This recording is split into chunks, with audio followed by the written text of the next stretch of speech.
गंगापुर गांव में एक घर के आंगन में एक बकरी चमेली अपने घर में आराम से सो रही थी। उसके बच्चे भूख के मारे जाग गए और उन्होंने अपनी मां को जगाना शुरू कर दिया।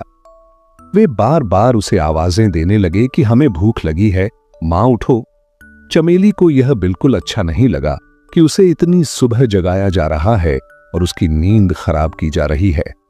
उसने उन्हें सोने देने की जिद की, लेकिन बच्चे जिद पर उतर आए क्योंकि उन्होंने पिछली रात भी कुछ नहीं खाया था।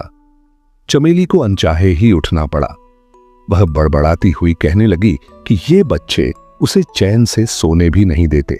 जब उसने बच्चों से पूछा कि कल लाया हुआ खाना कहां गया, तो बच्चों ने जवाब दिया कि वे खा चुके हैं। यह सुनकर चमेली को गुस्सा आया और कहने लगी कि तुम्हारे पेट तो जैसे कुएं हैं, जितना लाती हूं सब खा जाते हो। आखिरकार चमेली मजबूर होकर खेत में खाने की तलाश में निकल पड़ी। वह सोचती जा रही थी कि इन बच्चों ने तो नाक में दम कर रखा है, इन्हें क्या पता कि खाना लाने में कितनी मेहनत लगती है। चमेली एक कामचोर और सुस्त बकरी थी। उसे दिन भर सिर्फ सोना पसंद था।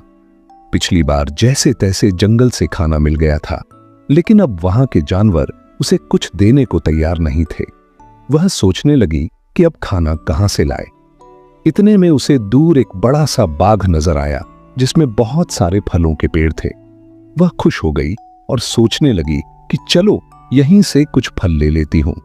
जैसे ही वह फल तोड़ने के लिए आगे बढ़ी, एक बैल ने उसे रोक लिया। बैल ने उसे बताया कि ये फल खैरात में नहीं मिलते और अगर फल चाहिए तो कीमत देनी पड़ेगी।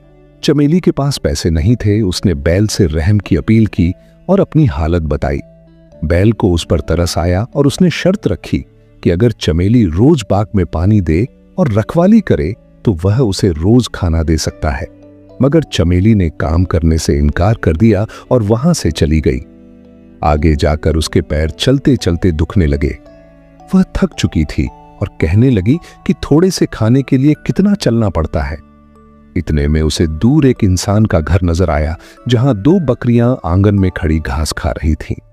चमेली ने सोचा कि ये मेरी ही जात की बकरियां होंगी, ये जरूर कुछ खाने को देंगी। वह उनके पास पहुंची, मगर वहां भी उसे साफ जवाब मिला कि यहां मुफ्त में खाना नहीं मिलता। इन बकरियों को रोज मालिक को दूध देना पड़ता था, तब जाकर खाना मिलता है।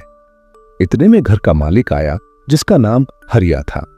उसने चमेली से पूछा कि वह कहां से आई है। चमेली ने बताया कि उसके बच्चे भूखे हैं, उसे खाने की जरूरत है। हरिया ने भी शर्त रखी कि अगर वह दूध दे तो रोज अच्छा खाना देगा, मगर चमेली ने इनकार कर दिया और वहां से भी चलती बनी। थोड़ा आगे जाकर चमेली को एक खेत नजर आया जो खाली था और वहां बहुत सारी फसलें थीं। चमेली ने सोचा कि यहां से तो मुफ्त का खाना मिल जाएगा।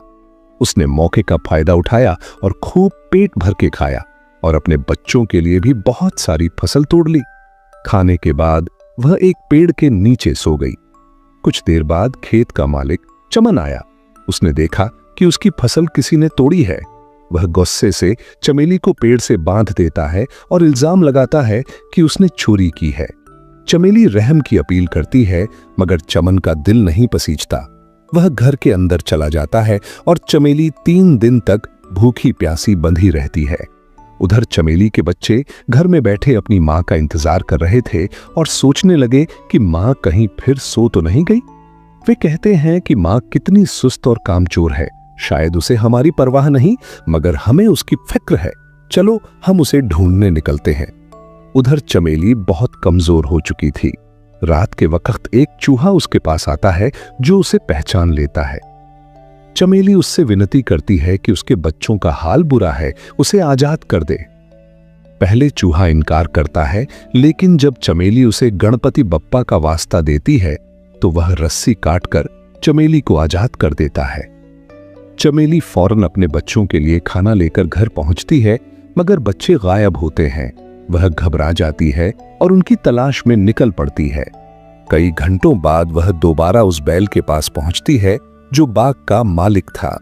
वह बैल बताता है कि बच्चे 2 दिन पहले उसके पास आए थे और अपनी मां के बारे में पूछ रहे थे, मगर जब बैल ने उन्हें बताया कि उनकी मां एक कामचोर बकरी है तो बच्चे शर्मिंदा होकर वहां से चले गए। चमेली रोती हुई बच्चों की तलाश में हर तरफ भटकती है और चलते चलते हरिया के घर पहुंचती है। हरिया उसे पहचान लेता है और पूछता है कि वह फिर चोरी करने आई है। चमेली बताती है कि वह सिर्फ अपने बच्चों की तलाश में आई है। हरिया बताता है कि वे तीनों बच्चे उसके पास भूखे प्यासे आए थे और उसने उन्हें खाना खिलाकर रुखसत किया।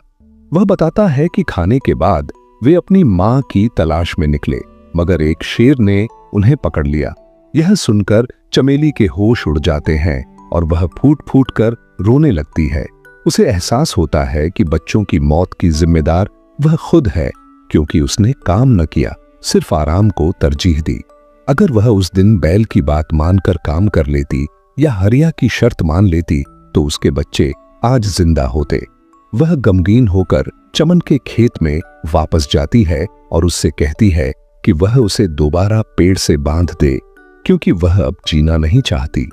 चमन यह सुनकर हैरान हो जाता है, मगर उसकी सच्चाई सुनकर उसे तरस आता है और कहता है कि वह सजा नहीं देना चाहता। चमेली कहती है कि अगर सजा नहीं दी जाएगी तो वह खुद ही कहीं जाकर मर जाएगी। इतने में पीछे से बच्चों की आवाज आती है। चमेली पीछे मुड़कर देखती है तो उसके तीनों बच्चे जिंदा खड़े होते हैं। वह खुशी से बेहाल हो जाती है और उन्हें गले लगा लेती है। बच्चों को बचाने वाला चूहा बताता है कि जब उसे पता चला कि बच्चों को शेर ने घेर लिया है तो वह फौरन पहुंचा और शेर को डराकर बच्चों को बचा लाया। चमेली हरिया से कहती है कि वह अब हमेशा उसके खेत में मेहनत करके अपने बच्चों के साथ रहना चाहती है। हरिया कहता है कि अब उसे यकीन हो गया है कि मेहनत करने वाला कभी भूखा नहीं मरता। चमेली के बच्चे भी खुश होते हैं कि उनकी मां को अब मेहनत की कीमत समझ आ गई है।